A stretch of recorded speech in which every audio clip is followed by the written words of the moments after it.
Good evening, ladies and gentlemen. You're watching NDTV. The National Investigation Agency, NIA, today carried out searches at 19 locations in South India by busting a highly radicalized jihadi terror group. The terror group, we understand, was engaged in activities against India, planning attacks and recruiting young people and also mobilizing them. The move comes days after NIA raided multiple locations across Bengaluru. That was in a case related to the radicalization of prisoners by Lashkar-e-Taiba terrorist. This crackdown is not an isolated move. In the last few days, we've seen similar crackdown on terror suspects across cities of India, and the suspects have been accused of being radicalized, many through online material. Recently, in Jammu and Kashmir, four local militants were behind marking the off-duty policemen of the J&K police for targeted attacks. They were also arrested in Srinagar. The militant module was also behind the attack on a policeman in Srinagar on the 9th of December.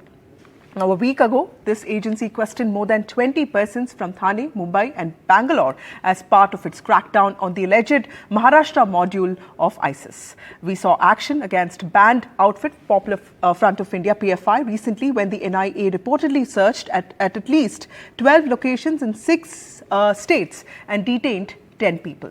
Similar episode occurred in the capital too. Last month, Delhi police arrested 3 operatives of a suspected terror module with links to ISI for planning attacks across India. Now, the police also said that the suspects conducted recce at several locations in southern and western India and that incriminating material was seized from them. Now, in the course of next 15 minutes, we will try and understand the significance of this crackdown on terror suspects and also comprehend that one thing that seems to be common amongst all of them: online radicalization of youth in urban centers. Joining me is Pratibha Raman from Bengaluru. Pratibha, in today's searches in 19 locations across South India, now this comes days after the NIA raided multiple locations across Bengaluru. That was in a case related to radicalization of prisoners by Lashkar-e-Taiba terrorists. Tell us, what do you know of today's searches? Well, in fact, this has been a massive crackdown that commenced early this morning, and it has been taking place across 19 locations, like you rightly said, in 4 states. And the NIA has been working with the state police conducting these raids. And like you also said, this has been an ongoing case that has been investigated by the NIA. It started off around 2 months ago when the Bengaluru police did a crackdown of a terror conspiracy case. And that has led to multiple raids working with the NIA. And it started off on December 9th when across 44 locations, the NIA was raiding in Maharashtra as well as Karnataka, and around 15 operatives belonging to the banned terror outfit ISIS were arrested at that point in time. And on December 13th, there was also a case registered by the NIA with respect to the ISIS-operated Ballari module. And today, the focus areas in Karnataka have been Bengaluru as well as Ballari. Last week, half a dozen areas in Bengaluru were raided by the NIA, and today we see multiple places, areas like Sultanpalya, as well as JC Nagar and Pulkeshi Nagar, where the NIA was conducting raids from early this morning. And 8 operators who have been arrested. And what's interesting is that along with incriminating evidence found in the form of electronic gadgets, mobile phones, as well as laptops, there were also explosive raw materials that have been seized by the NIA, pointing to a terror plan that has been foiled by the NIA at this point in time. So this could perhaps be involving college students in the recruitment process and thereby leading to a terror conspiracy. This is what we hear at this point in time. But all eyes are on the raids that will continue, whether this is part of a bigger plan, whether this ends with these 8 operators. They were working under the leadership of Minaz. Is there another person involved who has been masterminding all of this? And these are some of the questions that have been raised. Much would depend on the investigation and the interrogation of all of these arrested operators by the NIA. Right. Thank you, Pratibha, for joining us with those details. We also have Neeta Sharma, who covers the Home Ministry, joining us, on this broadcast, and also Nazir Masoodi joining us from J&K, from Srinagar. Nazir, when it comes to Kashmir specifically, tell us about this terror module that was bursted. And, one keeps hearing that there is a presence of hybrid terrorists that are sleeper cells who get activated, otherwise they lead normal lives. So what are the different ways in which terror is finding, say, breathing spaces in the valley? Well, largely security force and Jammu and Kashmir police have broken the backbone of militancy to a great extent, and the number of militants have come is the all-time low, and the local recruitment is also all-time low. But despite all this, there have been attempts to, to carry out target attacks. For example, last week there was a target attack on an off-duty policeman in the Bimina neighborhood of Srinagar. A police constable was critically injured. He was fired 6 bullets. He received three bullets during that firing, and he is in the hospital. And police say he's stable. And yesterday, police have finally tracked down the attackers. All the three persons, militants who are Lashkar operatives, have been arrested. Arms and ammunition have been recovered, according to Director General of Police. These people were getting instructions from a terror commander based in Pakistan. So this appears to be a attempt to revive militancy and also to target policemen in the valley, because in Srinagar the city has been largely made militancy free, but there are one or two incidents which are actually disrupting the whole process. For example, a police inspector was shot and critically injured in area when he was, playing cricket near 2 months back, and then just last week he died because of the injuries. So those are the challenge for the security forces, but also this also shows this arrest of these three militants, that how coordinated operations police are conducting. They are getting pinpoint information, they are getting support from the locals, and that is why it's not actually easy to crack such a case in such a shortest possible time. Within 1 week, they arrested all the three accused. And also not only this case, but also in Pulwama, where police and security force, arrested a militant who had joined just a week back to Jaish-e-Mohammed militant group, and a large cache of arms and ammunition, including AK rifle, grenades, and etc., have been recovered from his possession. So clearly, part of the larger, sustained offensive against militancy in Jammu and Kashmir, and as part of that, this Lashkar module has been busted in Srinagar that was involved in target attack in the city. Right. Neeta, so you've been covering the Home Ministry for so many years. Help us understand the magnitude of this crackdown. From Kashmir to Kanyakumari, the crackdown on terror suspects seems to be happening for the last few years. So I want to ask you, is it that these incidents always kept happening and there were these groups that kept mobilizing, but it's just that investigating agencies are far more active now because, a crackdown on radicalization both in India and those harming Indian interests outside is something that the Prime Minister and Home Minister have been very vocal about. Tell us how the approach of agencies has changed in the last few years. Absolutely. You rightly pointed out, Vasudha, that the Union Home Minister has been focusing on the growing radicalization, whether it's online or whether it's through human end also. But as far as online radicalization is concerned, that is a big concern because, we have seen in last few years there has been an internet boom throughout the country. A person sitting in an isolated zone in his home also can get radicalized, and for the security agencies to reach him, that is the most difficult part. But in last couple of cases we have seen the kind of the breakdowns or kind of kills that our agencies have got are tremendous because they have been working closely. Like in this case only, these people were using encrypted apps to communicate with each other. So to get into that kind of zone, you need a continuous 24/7 kind of thing that the agencies need to do. They need to work on it. Encrypted apps in dark web. So all these, there are specialized units in Ministry of Home Affairs also and C4I, which particularly deals with cyber crime. In last couple of years, we have also seen, even in last year or so also, the NCRB also points out that the cyber crime has grown up to 70%. That is again because internet boom is there and every person has a mobile in his hand. Right. Neeta, even in the case of those people who left India to join ISIS, we saw that they were educated people pursuing careers, but in some ways also recluse, not very outgoing.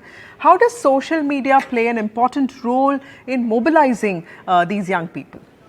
See, again, social, because these people have access to internet, they have access to data, so they obviously scan different sites, they go through different messages, and all these is being done online. And that is why, whether it's Jammu and Kashmir, whether it's Kerala, or whether it's Karnataka or Maharashtra, the focus is on online radicalization. Because in coming days also, Vasudha, now that the elections are going to be announced, so this kind of tempo is obviously going to increase. NIA has got certain leads. They have cracked cases. Last week also they cracked in Maharashtra, and this week it was Karnataka. Vasudha? Right. Thank you, Neeta, for joining us with those details. Thank you, Nasir, and thank you, Pratibha, for joining us. We also have retired Major General GG Dwivedi, who is a defense expert. Thank you, sir, for joining us. So, how do you see today's crackdown, sir? Not just today's, but in the last few days, we have seen a crackdown on terror suspects happening across the country.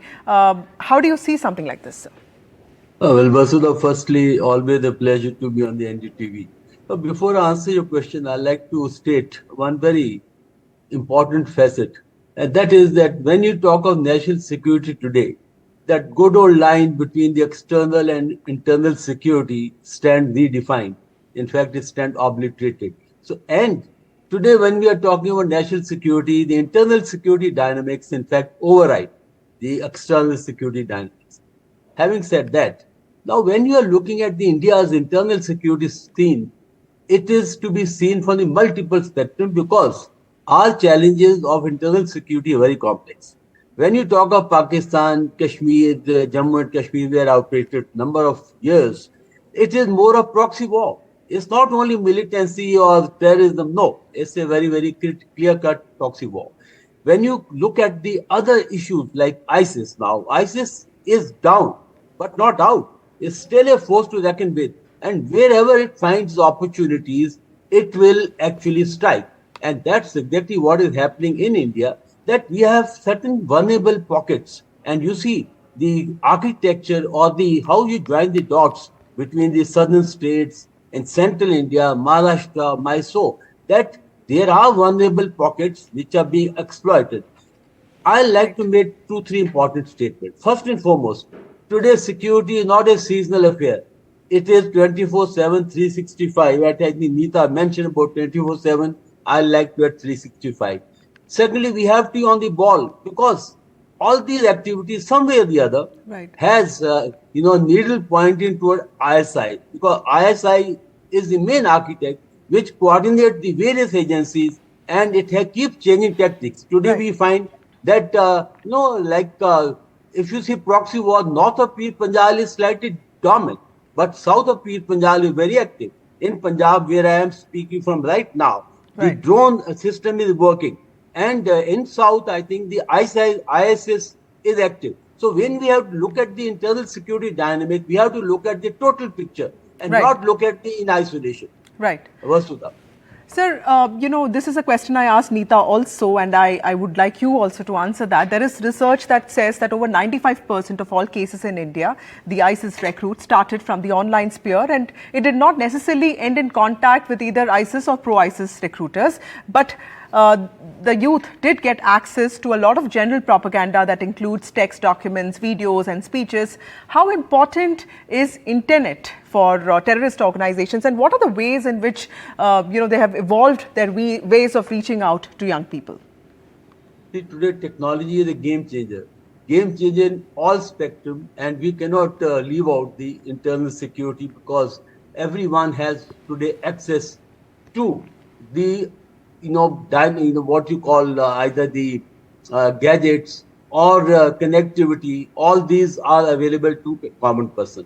Secondly, these agencies actually operate as ghost agencies. Their front face is not there, but they are able to target the vulnerable segment of society, the vulnerable segment of the youth, and therefore the technology that is online actually has become the main tool to attack the minds of young people.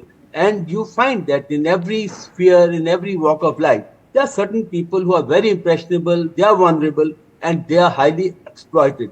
So I would say the cyber warfare, the IT, the internet, technology, This is where now the whole game is being played. Right. It's not being played in a kinetic manner. It's being played in a very, very discreet and in a manner which is very difficult to actually identify, lest you are following the complete cyber security. You're looking at those vulnerable pockets, you're looking at those vulnerable youth, and I think it has become a very, very complicated game because technology is changing every day, and these elements, ISIS or other terrorist organizations are actually very adept in exploiting technology and also focusing on the vulnerable pockets or the youth. Right. Major General Dwivedi, they say that radicalization often grows in the absence of political engagement and dialogue. Apart from these crackdown, what is it that the government can do, or what more can the government do to prevent its youth from, falling prey to something like this? Actually, I think three things are very important. Firstly, the education, because if you have the right education leads to employment. And employment actually then weans away the youth from such distractions. So I would say education, employment, sensitization, and also the influence of, the people in the society, the parent, the school, the teacher, the institution, all have to come together, because I am currently do a lot of work with the institution university as a full-time professor. And I find that our education system needs to be fine-tuned.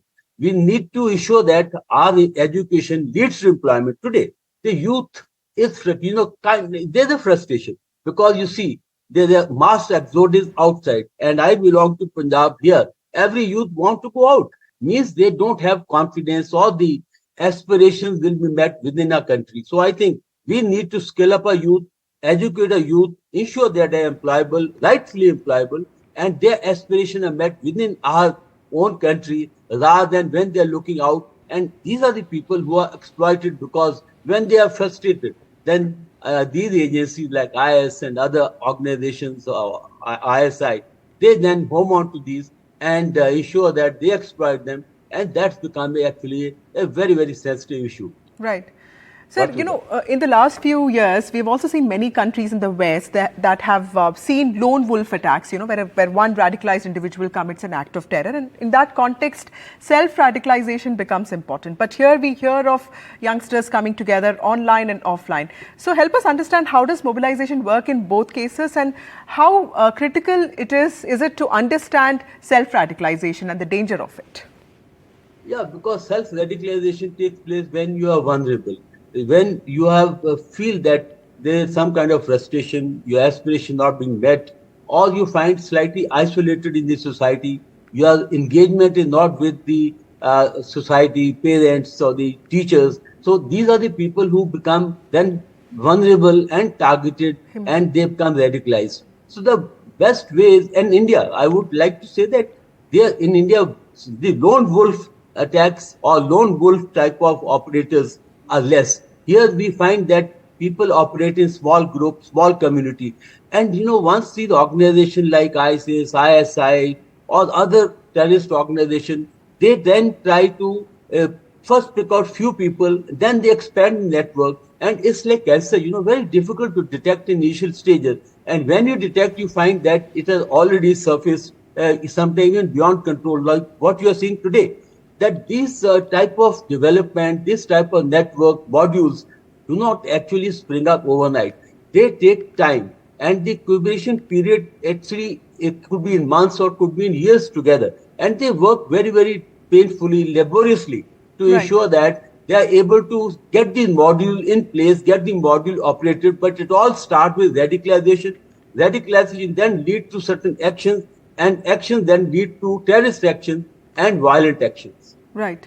Sir, my last question to you, in the context of Kashmir, we do hear the presence of hybrid terrorists who are seen as sleeper cells that get activated. Otherwise they lead normal lives.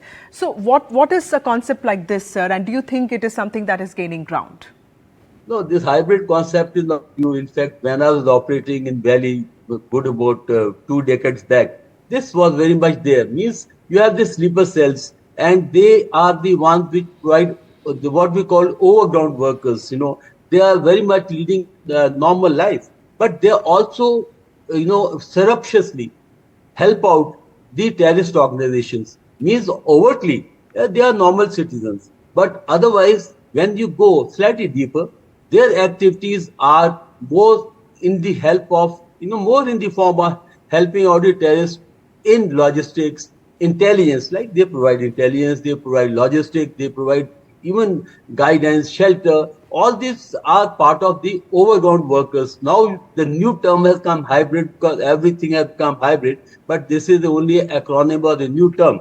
But these sleeper cells get activated on the quiet basis. Otherwise, they are like normal citizens, they lead normal life. But when you very closely scrutinize their activity, then you are able to join the dots, and they play a very critical role because the terrorists from across cannot survive until they have the logistic support, until they have the guidance, until they have the intelligence. And these overground workers, now what you call hybrid workers, actually play a very critical role in fomenting militancy, terrorism, and I call it a proxy war. Vasudha. Right, right. Thank you, Major General Dwivedi, for joining us on this debate on the significance of the NIA raids on terror suspects across the country.